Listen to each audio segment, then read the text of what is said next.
उत्तराखंड में बढ़ रहे पलायन और बेरोजगारी की समस्या से निजात पाने के लिए राज्य सरकार द्वारा पंडित दीनदयाल उपाध्याय गृह आवास होम स्टे योजना संचालित की जा रही है।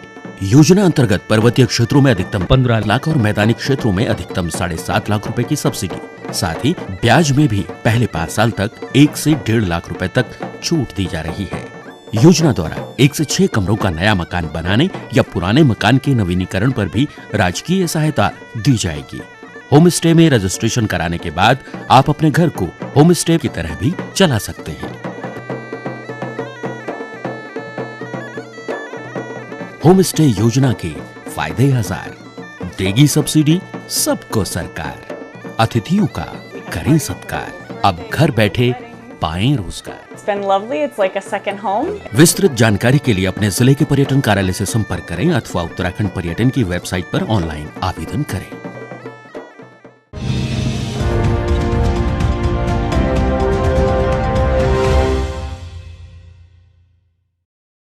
नमस्कार, देवभूमि समाचारों में आप सभी का स्वागत है। मैं हूं सबिया। आगे आप मेरे साथ देखेंगे उत्तराखंड से जुड़ी तमाम छोटी बड़ी खबरें विस्तार से, लेकिन सबसे पहले नजर हेडलाइंस पर। कांग्रेस में मचे सियासी घमासान के बाद बीजेपी में महासंग्राम, हरक सिंह रावत के इस्तीफे की चर्चाओं से मचा सियासी बवंडर। सीएम ने कहा नहीं है कोई नाराजगी, इस्तीफे की बात को भी सीएम ने नकारा। उत्तराखंड कैबिनेट की बैठक में 54 फैसलों पर हुई चर्चा। 2.5 लाख कर्मियों और पेंशनरों को 3% डीए की सौगात।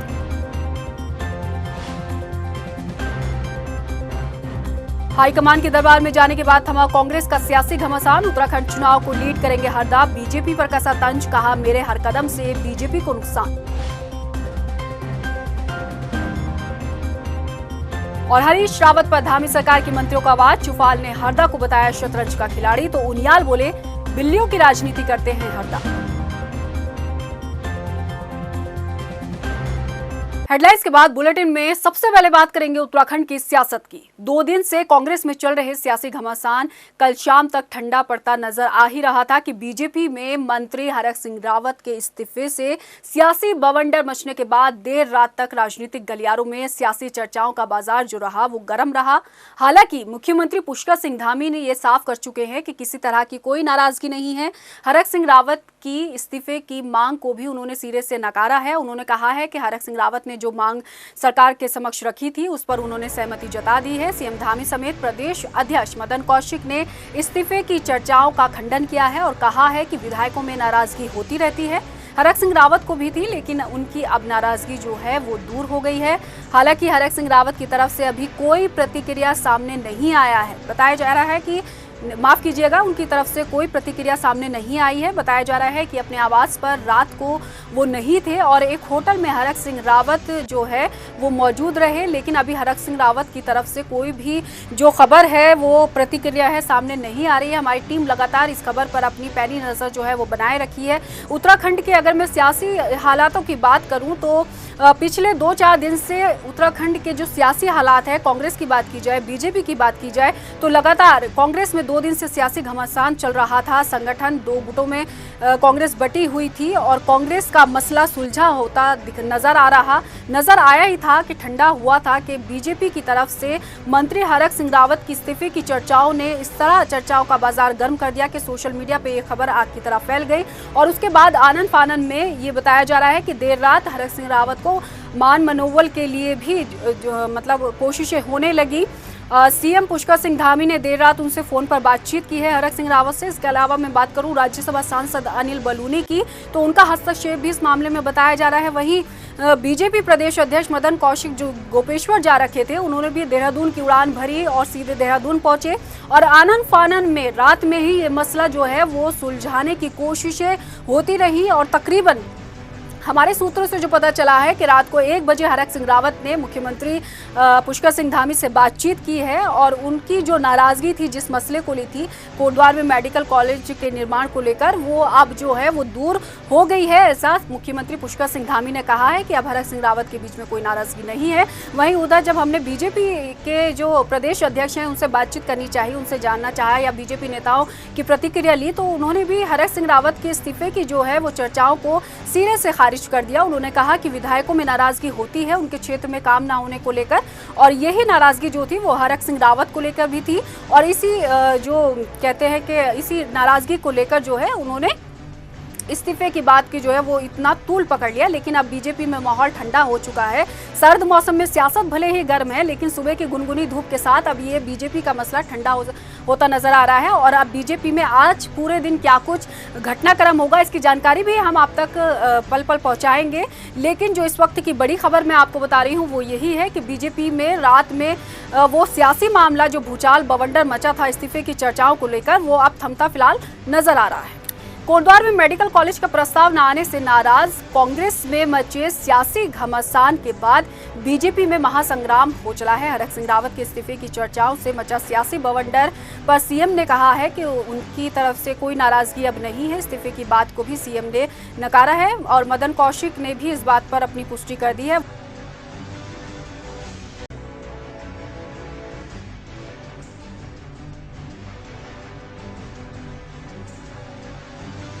मैं अगर बात करूं विधायक उमेश शर्मा काऊ की, तो उनकी भी जो इस्तीफे की बात थी वो भी एकदम से आग की तरह फैल गई। हालांकि इस तरह की कोई बात नहीं है, उन्होंने खंडन किया है। ये बात उन्होंने जरूर कही है, हरक सिंह रावत की नाराजगी को उन्होंने माना है कि हाँ, हरक सिंह रावत के अधिकारी जो है वो मांग को लेकर उन पर सजग नहीं थे, उनकी मांगों को सुना नहीं जा रहा था।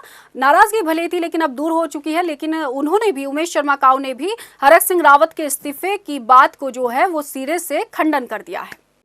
कोई बड़ी बात नहीं थी, केवल एक आदमी लगातार अगर किसी काम के लिए प्रयास करता है और जनता से किया वायदा किया हुआ पूरा करने के लिए प्रयास करता है, तो वो कोई की नाराजगी हो गई। स्वाभाविक होता है कि जब चाहे मैं भी स्वयं हूँ, कोई मेरी बात बार बार ना मानी जाएगी और उसमें अधिकारी अपने अड़चन डालेंगे तो नाराजगी तो स्वाभाविक है। और वही घटना हुई और उसके बाद उसकी जब हमारी हरक भाई की बात हम लोगों से हुई, अब वो ठीक है और पार्टी के साथ हैं, हम लोगों के साथ हैं। मुख्यमंत्री जी से साथ बात हुई और जो उनकी मांग है वो पूरी हो जाएगी। हाँ, पूरी हो गई। अच्छा, कोई अब नाराजगी नहीं, कोई नाराजगी। कोई कहा किसको दिया इस्तीफा? आप पे है, मुझे क्यों देंगे? फिर नहीं, कोई कापी है, कहीं है, कोई दिखा दे। क्या पार्टी से दिया या सरकार से दिया, कोई है तो दिखा दे। केवल उसी की नाराजगी थी, वो मेडिकल कॉलेज की वो जो उनकी मांग है वो पूरी हो रही है। आपको सोमवार को उसका जीओ भी मिल जाएगा। कल तक कांग्रेस पर हमलावर दिख रही बीजेपी पर मंडराए सियासी संकट के बीच अब हरक सिंह रावत के इस्तीफे को लेकर गढ़वाल मीडिया प्रभारी गरिमा दसौनी ने कहा कि बीजेपी में उनके विधायक और मंत्रियों की हालत किसी भिखारी से कम नहीं है। उन्होंने बीजेपी के कामों पर सवाल खड़े करते हुए बीजेपी पर कई आरोप भी लगाए हैं। सुनिए आप भी। कि सरकार के एक और सिटिंग मंत्री, काबीना मंत्री हरक सिंह रावत ने और उमेश शर्मा काऊ ने अपने विधायक पद से और मंत्री महोदय ने अपने मंत्री पद से इस्तीफा दे दिया। ये हाले बयां कर रहा है प्रचंड बहुमत और डबल इंजन की सरकार के हालात। क्योंकि इससे पहले हमने देखा कि सरकार में मंत्री यशपाल आर्या जी और उनके सुपुत्र विधायक संजीव आर्या जी ने किस तरह से भाजपा का दामन छोड़ा और कांग्रेस का दामन थामा, क्योंकि दोनों के समझ में आ गया था कि प्रदेश चलाने की, देश चलाने की कुव्वत केवल कांग्रेस पार्टी रखती है। अभी एक और नाटकीय अंदाज में कैबिनेट बैठक से बाहर निकले हरक सिंह रावत और सुनने में आया है कि उन्होंने कहा कि भिखारी सी हालत बना दी थी इस सरकार ने मेरी। तो आप सोच सकते हैं अगर एक कैबिनेट मिनिस्टर की हालत भिखारी सी बना दी इस सरकार ने, तो आम जनता की क्या हालत की होगी, यहाँ के जनमानस का क्या हाल होगा, ये किसी को बूझने की जरूरत नहीं। वहीं कैबिनेट बैठक में हुए हंगामे के बाद कैबिनेट मंत्री धन सिंह रावत ने एक अच्छे वातावरण में मंत्रिमंडल की बैठक होने की बात कही है। लेकिन बैठक के बाद बीजेपी की सियासत में जो गर्माहट देखने को मिली, उसकी शिकन साफ तौर पर धन सिंह रावत के चेहरे से साफ झलक रही थी। हमारी लगभग 45 बिंदु आ गए हैं और उसकी ब्रीफिंग हमारे जो है शासकीय जो अधिकृत हमारे कृषि मंत्री हैं वो जो है ब्रीफिंग करेंगे और बहुत अच्छी बैठक हुई, सौहार्दपूर्ण वातावरण में हुई और राज्य के हित में हमने काफ़ी बड़े निर्णय हैं जिनकी ब्रीफिंग हमारे जो है कृषि मंत्री जी से। और अब बात करेंगे कैबिनेट की। शुक्रवार को देर शाम हुई राज्य मंत्रिमंडल की बैठक में प्रदेश के 2.5 लाख कर्मचारियों और पेंशनरों के डीए में 3% बढ़ोतरी होगी। प्रदेश मंत्रिमंडल की बैठक में डीए के प्रस्ताव पर मोहर लग गई है। वहीं शैक्षणिक सत्र 2022-23 के लिए राजकीय माध्यमिक विद्यालयों में कक्षा 9 से 12वीं तक अध्ययनरत सामान्य और पिछड़ी जाति के छात्र छात्राओं को भी निःशुल्क पाठ्य पुस्तक योजना में शामिल किया जाएगा। शुक्रवार को मुख्यमंत्री पुष्कर सिंह धामी की अध्यक्षता में हुई राज्य मंत्रिमंडल की कैबिनेट की बैठक में 54 प्रस्तावों पर चर्चा हुई है। शासकीय प्रवक्ता सुबोध उनियाल ने कैबिनेट के फैसलों की जानकारी दी है। उन्होंने बताया है कि बैठक में राज्य कर्मचारियों और पेंशनरों को 3% डीए देने का फैसला हुआ है। इसके साथ ही कर्मचारियों का डीए बढ़कर 31% हो जाएगा। उनियाल ने बताया कि प्रदेश सरकार राज्य का पहला खेल विश्वविद्यालय स्थापित करेगी। मंत्रिमंडल ने प्रस्ताव पर मोहर लगा दी है। पिछले कई दिनों से हरीश रावत के ट्वीट बयानों के बाद उत्तराखंड कांग्रेस में मचे सियासी घमासान पर आखिरकार विराम लग चुका है और हरदा ने अपनी कमान से जो तीर निकाला वो कहीं न कहीं निशाने पर जरूर लगा है। देखिए हमारी खास रिपोर्ट। उत्तराखंड की राजनीति में हरीश रावत को खुर्राट खिलाड़ी यूं ही नहीं कहा जाता। वो एक तीर से कई निशाने लगाना बखूबी जानते हैं। अब उनके ट्वीट बयानों की ही बात करें तो उन्होंने ऐन मौके पर संगठन पर भी सवाल उठा दिए, अपने मन की पीड़ा को भी बयां कर दिया और वो जो चाहते थे वो भी हो गया। देवभूमि से शुरू हुई सियासी हलचल पर दिल्ली में जाकर विराम लगा है। हाईकमान से जारी हुए फरमान के बाद रातों रात कांग्रेस के सभी दिग्गज दिल्ली जा पहुंचे और शुक्रवार को प्रभारी देवेंद्र यादव, पूर्व मुख्यमंत्री हरीश रावत, नेता प्रतिपक्ष प्रीतम सिंह और प्रदेश अध्यक्ष गणेश गोदियाल के साथ घंटों तक चली बैठक के बाद इस बात पर सहमति बनी कि 2022 के विधानसभा चुनाव में हरीश रावत कांग्रेस की तरफ से लीड रोल में रहेंगे। हालांकि मुख्यमंत्री का चेहरा अभी भी फाइनल नहीं हुआ, लेकिन इस फैसले के बाद अब उत्तराखंड कांग्रेस में मचा घमासान सुलझता हुआ नजर आ रहा है। दरअसल पूर्व मुख्यमंत्री हरीश रावत के ट्वीट बयानों के बाद कई सवाल उठ खड़े हुए थे। इन बयानों के बाद कयास लगाए जा रहे थे कि कांग्रेस प्रदेश प्रभारी देवेंद्र यादव को बदला जा सकता है और सीएम चेहरा भी घोषित हो सकता है।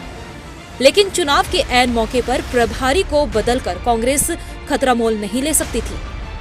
हालांकि हरीश रावत के इन सब बयानों के बाद ये बात तो तय हो गई है कि हरदा उत्तराखंड की राजनीति में बड़े बदलाव का दम आज भी रखते हैं। भाजपा ये बात स्वीकार करे न करे, लेकिन हरीश रावत के हर कदम से बीजेपी को फर्क जरूर पड़ता है। सूत्रों की माने तो हरदा हमेशा से प्रेशर पॉलिटिक्स का खेल खेलते आए हैं। कभी हाईकमान को सीधे पत्र लिखना तो कभी फेसबुक पोस्ट और ट्विटर के सहारे अपने दिल की बात कहना, ये सब हरदा के सियासी हथियार माने जाते हैं, जिनके सहारे हरीश रावत अपना मोहरा चलते हैं। Time TV bureau report. अगले साल शुरुआत में होने वाले विधानसभा चुनाव के लिए 1 घंटे का अतिरिक्त समय बढ़ाने का फैसला लिया गया है। चुनावी तैयारियों का जायजा लेने 2 दिवसीय उत्तराखंड पहुंचे मुख्य चुनाव आयुक्त ने इस बात की जानकारी दी है। उन्होंने जानकारी देते हुए बताया है कि साल 2022 के विधानसभा चुनाव में 18 साल के 1,10,408 नए मतदाता अपने मताधिकार का इस्तेमाल करेंगे और चुनाव कराने के लिए आयोग भी पूरी तरह से तैयार है। वहीं उन्होंने इस बात की भी जानकारी दी कि उत्तराखंड राज्य में 81,43,000 वोटर हैं और इस साल 1,09,000 नई महिला वोटर के साथ 1,06,000 पुरुष मतदाता बने हैं। अपने 2 दिवसीय दौरे के दौरान निर्वाचन आयोग ने राज्य के सियासी दलों से भी मुलाकात की और मतदान जागरूकता कार्यक्रम के प्रचार प्रसार पर भी जोर देने के लिए कहा। भारतीय निर्वाचन आयोग हमेशा से स्वतंत्र, निष्पक्ष तथा प्रलोभन मुक्त तरीके से विधानसभा का आगामी सामान्य निर्वाचन करने के लिए प्रतिबद्ध है। हमारा प्रयास है कि सभी वरिष्ठ नागरिकों, दिव्यांगजनों, महिलाओं, नए मतदाताओं सहित सभी मतदाताओं की अधिकतम भागीदारी सुनिश्चित हो। उत्तराखंड में करीब आते विधानसभा चुनाव और बढ़ते ओमिक्रॉन के मामले से धामी सरकार एक्शन मोड पर नजर आ रही है। बढ़ते कोरोना के मामले और ओमिक्रॉन की दस्तक के बाद राज्य में नाइट कर्फ्यू लगाने की तैयारी भी हो रही है। प्रशासन और स्वास्थ्य विभाग की क्या कुछ तैयारियां चल रही हैं, इसी पर देखिए हमारी ये खास रिपोर्ट। एक तरफ उत्तराखंड में कांग्रेस में मचे सियासी घमासान के बीच चुनावी दलों के आरोप प्रत्यारोप देखने को मिल रहे हैं। तो वहीं दूसरी तरफ चुनावी रैलियों और जनसभाओं का दौर भी अपने चरम पर है। इस बीच उत्तराखंड में पैर पसार चुके कोरोना के नए वेरिएंट ओमिक्रॉन के बढ़ते खतरे को लेकर धामी सरकार सख्त नजर आ रही है। ओमिक्रॉन के खतरे को लेकर नाइट कर्फ्यू पर सरकार विचार कर रही है, तो मुख्य सचिव SS संधू शासन और विभागीय अधिकारियों को व्यवस्थाएं पुख्ता करने के निर्देश दे चुके हैं। उन्होंने ये भी साफ कर दिया है कि व्यवस्थाओं में किसी तरह की लापरवाही या कमी को बर्दाश्त नहीं किया जाएगा। इसके साथ ही स्वास्थ्य विभाग भी व्यवस्थाओं और सुविधाओं को लेकर अस्पतालों में बेहतर इंतजाम होने का दावा कर रहा है। DG हेल्थ का कहना है कि विभागीय तौर पर कोरोना के नए वेरिएंट के खतरे को लेकर तैयारियां पूरी होने के साथ कोरोना टेस्टिंग बढ़ाने के भी निर्देश दिए जा चुके हैं। से पूरी तैयारी है। हम मेरी ऑक्सीजन सपोर्टेड बेड की बात करें या हम ICU की बात करें या हमारे डॉक्टर्स की ट्रेनिंग की बात करें या हमारे PC प्लांट की फंक्शनैलिटी की बात करें, तो ये सब हमारे चल रही है और हमारी बीच में हमारी अपनी इंटरनल मीटिंग्स भी होती हैं, हमारे सचिव साहब भी लेते हैं, हमारे लेवल से CMOs की भी होती है। तो सारे लोग हम एक दूसरे के कम्युनिकेट करते हैं एक दूसरे को, एक दूसरे को यही हमारा बार बार यही इंस्ट्रक्शन जाते हैं। हमारे सचिव स्वास्थ्य का भी यही इंस्ट्रक्शन जाता है कि हम लोग जो है पूरी तैयारी करें। कोरोना के नए वेरिएंट ओमिक्रॉन के बढ़ रहे संक्रमण के बीच सरकारी मशीनरी भी नए खतरे को थामने के लिए एक्शन मोड पर आ चुके हैं।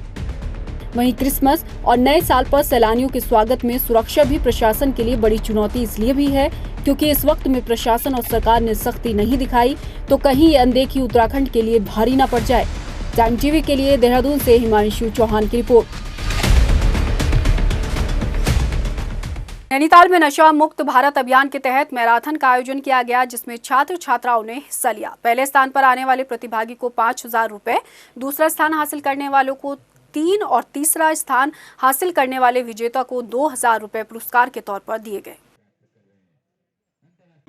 जो भारत सरकार का एक नशा मुक्त भारत अभियान एक चल रहा है, उसके तहत में जिला प्रशासन और समाज कल्याण विभाग ने ये दौड़ करवाने का निवेदन किया था। इसमें दोनों वर्गों में 5,000, 3,000 और 2,000 रुपये का पुरस्कार दिया जाएगा।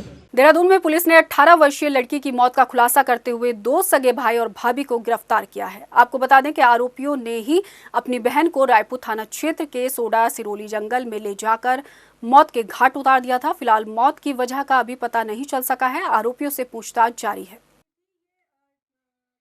ये जो इसमें अभियुक्त हैं ये मृतका के भाई, 2 भाई और भाभी हैं और इसमें रीज़न इनका ये था कि इनका कहना ये था कि जो उनकी बहन है मृतका जो थी उसके कैरेक्टर को लेकर के इनको थोड़ी सी दिक्कत थी, इसको लेकर के इशू बनता था घर में, इस चीज़ को लेकर के उनको परेशानी थी। तो जब ये लड़की बिहार से अपने भाई के पास रहने के लिए आई तो 6 नवंबर को ये लोग इसे घुमाने के लिए सोडा सिरोली के जंगल में ले गए थे, जहाँ पर उनके द्वारा इसकी हत्या की। दिनेशपुर में प्राथमिक स्वास्थ्य केंद्र के प्रभारी चिकित्सक के व्यवहार से परेशान होकर क्षेत्र की जनता ने प्रदर्शन किया। स्थानीय लोगों का आरोप है कि प्रभारी चिकित्सक मरीजों के साथ दुर्व्यवहार से पेश आते हैं और मरीजों के इलाज में लापरवाही बरती जाती है।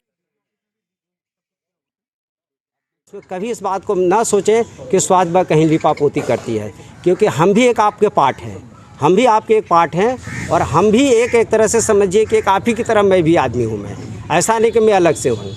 तो यदि आपके साथ लापरवाही होती है तो मेरे साथ भी लापरवाही हो सकती है। हम लोग से भी हमारे यहाँ पर जो प्राथमिक स्वास्थ्य केंद्र में जो डॉक्टर साहब है उनके व्यवहार आचरण के कारण जो हमारे लोगों को परेशानियाँ हो रही है, जो लोग युवा लोगों की मौतें हो रही हैं, किसी बुजुर्ग के साथ अशोभनीय व्यवहार हो रहा है, हम इसके खिलाफ आज यहाँ पर बैठे हैं। इनके खिलाफ बहुत सारी शिकायतें हुई हैं, DM लेवल तक हुई हैं, लेकिन आज तक उनको यहाँ तक बर्खास्त नहीं किया गया है। तो हम चाह रहे हैं, आज हम यहाँ एकत्रित हुए हैं कि इस डॉक्टर को यहाँ से तत्काल प्रभाव से यहाँ से बर्खास्त कर दिया जाए। फिलहाल इस बुलेटिन में इतना ही। मुझे दीजिए इजाजत, लेकिन जाते जाते एक नजर हेडलाइंस पर। नमस्कार। कांग्रेस में मचे सियासी घमासान के बाद बीजेपी में महासंग्राम। हरक सिंह रावत के इस्तीफे की चर्चाओं से मचा सियासी बवंडर। सीएम ने कहा नहीं है कोई नाराजगी, इस्तीफे की बात को भी सीएम ने नकारा। उत्तराखंड कैबिनेट की बैठक में 54 फैसलों पर हुई चर्चा। 2.5 लाख कर्मियों और पेंशनरों को 3% DA की सौगात।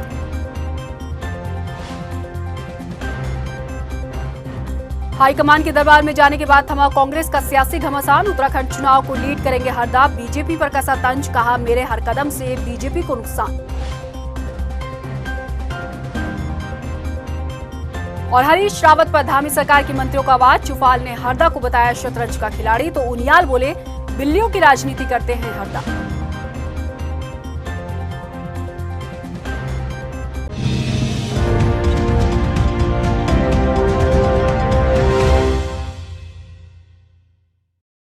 देवभूमि उत्तराखंड के निवासियों के लिए रोजगार के साथ साथ प्रदेश की तरक्की में भागीदार बनने का सुनहरा अवसर। प्रदेश में पर्यटन और स्वरोजगार को बढ़ावा देने के लिए राज्य सरकार ने शुरू की है trekking traction centre home stay योजना, जिसके तहत अधिसूचित ट्रैकिंग रूट के 2 किलोमीटर के दायरे में आने वाले गाँव के निवासी अपने घर के खाली कमरों को प्रदेश में ट्रैकिंग रूट्स के लिए आने वाले पर्यटकों के सुविधार्थ खोलकर प्रति कक्ष नव निर्माण हेतु 60,000 एवं पूर्व निर्मित कक्ष की साज सज्जा हेतु 25,000 रुपए की राजकीय सहायता प्राप्त कर आमदनी का अतिरिक्त जरिया बना सकते हैं। तो देर न करें, trekking traction centre home stay योजना का लाभ उठाएं, अपने परिवार, गांव और प्रदेश की तरक्की में हाथ बटाएं। योजना से जुड़ने या योजना के बारे में अधिक जानकारी के लिए आज ही अपने जिला पर्यटन विकास अधिकारी अथवा जिला अधिकारी कार्यालय से संपर्क करें। उत्तराखंड सचमुच स्वर्ग।